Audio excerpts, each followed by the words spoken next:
샬롬, 사랑하는 성도 여러분 반갑습니다. 오늘은 사순절 15번째 날입니다.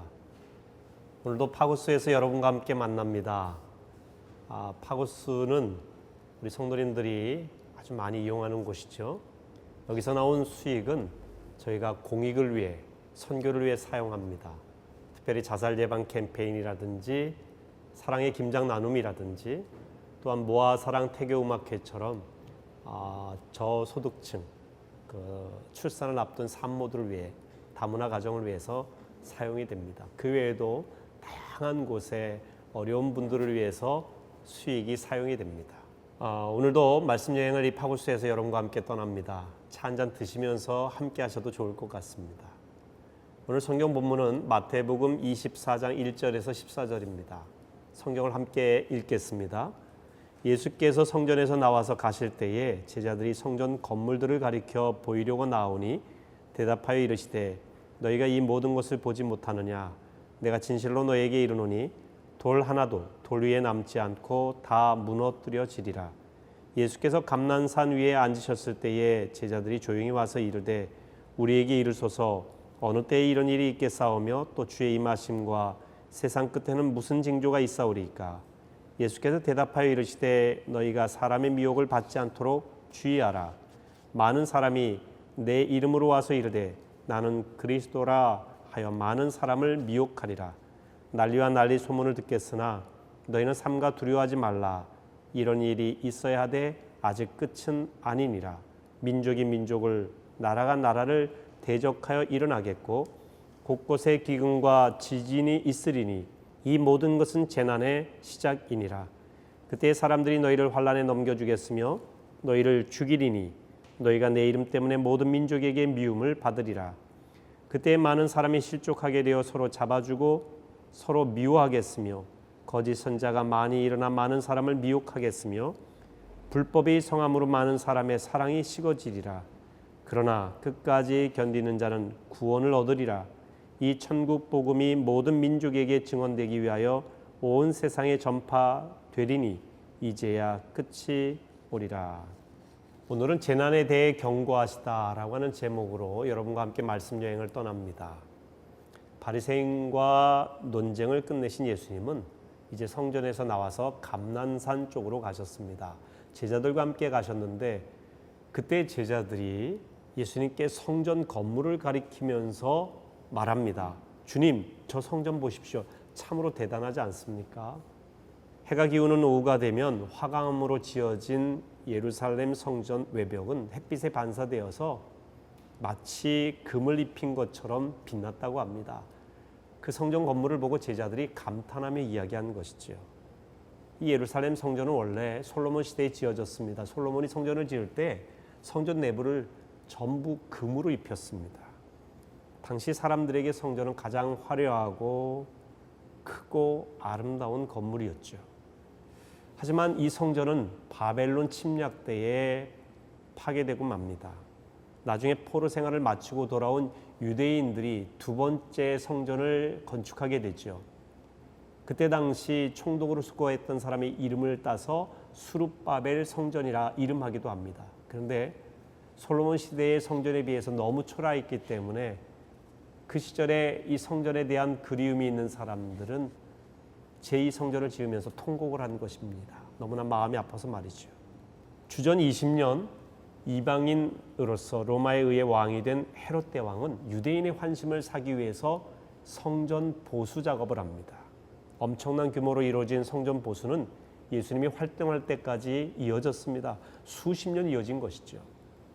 제자들이 이렇게 지어진 성전을 보며 감탄한 것입니다. 하지만 예수님은 다르게 보셨어요. 2절 하반절을 보겠습니다. 내가 진실로 너희에게 이르노니 돌 하나도 돌 위에 남지 않고 다 무너뜨려지리라. 이 성전, 이 화려한 성전이 앞으로 어떤 일이 일어날 것인지를 꿰뚫어 보신 것입니다. 돌 위에 돌 하나도 남지 않는다. 완전히 무너지고 말 것이다 라고 하는 말씀이죠.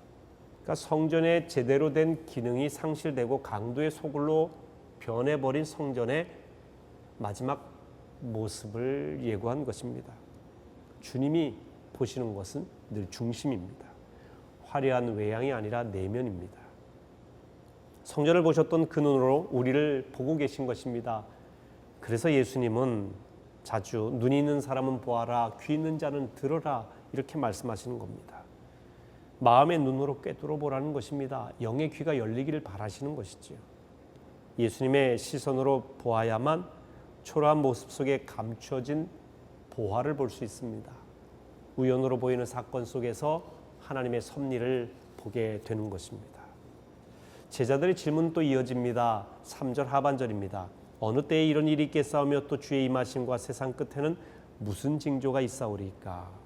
고대에는 왕이나 황제가 자신이 다스리는 도시를 방문해서 시찰하는 것을 파루시아라고 표현을 합니다.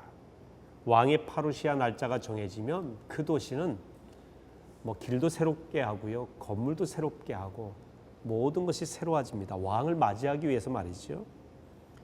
왕의 방문을 기념해서 동전을 만드는 곳도 있었습니다. 왕의 파루시아는 장엄하고 웅장했습니다. 3절에서 제자들이 사용한 주의 임하심이 바로 파루시아입니다.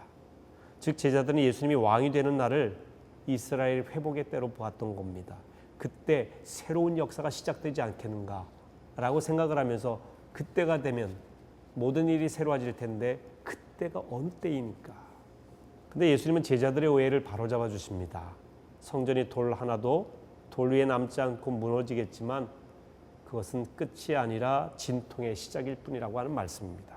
먼저 스스로 그리스도라 속이는 사람들이 나올 것이고 전쟁의 소문이 퍼질 것이고 곳곳에 지진과 기근 등 여러 가지 변화가 일어날 것이라고 말씀하십니다.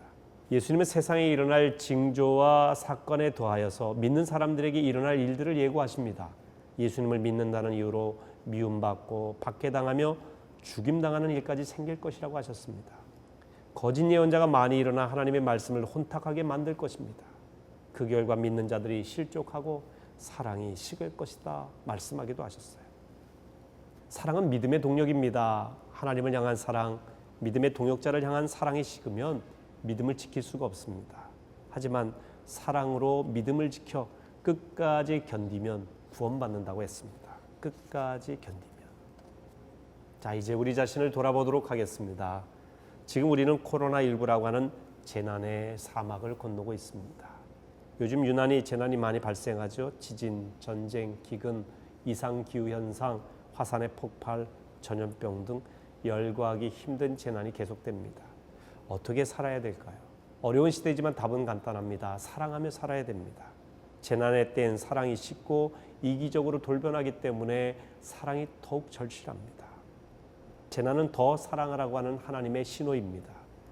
코로나19로 힘들어하는 우리 이웃을 돌아보고 사랑의 손을 펼치십시다. 수고하는 의료진들과 공무원들, 자원봉사자들을 격려하십시다. 또한 재난은 더 믿음에 굳게 서라고 하는 하나님의 신호입니다. 믿음으로 끝까지 견디는 사람 구원받습니다. 솔로몬의 성전이 무너져도 믿음으로 사는 사람은 승리합니다. 여러분, 믿음, 소망, 사랑은 항상 함께 가야 됩니다. 내가 하나님을 진심으로 믿는가? 내게는 영원한 소망이 있는가? 하나님과 이웃을 사랑하고 있는가? 돌아보아야 됩니다. 여러분의 몸도 마음도 건강하시길 바라겠습니다. 여러분 주님의 이름으로 사랑합니다. 기도하겠습니다. 은혜로우신 하나님, 참 어려운 시기입니다. 예수님이 경고하신 그 재난에 대한 경고, 그때 우리에게 필요한 것은 사랑이라고 말씀하십니다. 돌이키는 것이라 말씀하십니다. 하나님의 뜻을 분별하는 것이라 말씀하시는 주의 음성을 듣게 하여 주시옵소서. 어려운 때에 사랑이 식기 쉬운데 우리 그리스도인들 더욱더 사랑하게 하옵소서. 더욱더 믿음으로 끝까지 견디게 하여 주시옵소서. 예수님의 이름으로 기도하옵나이다. 아멘.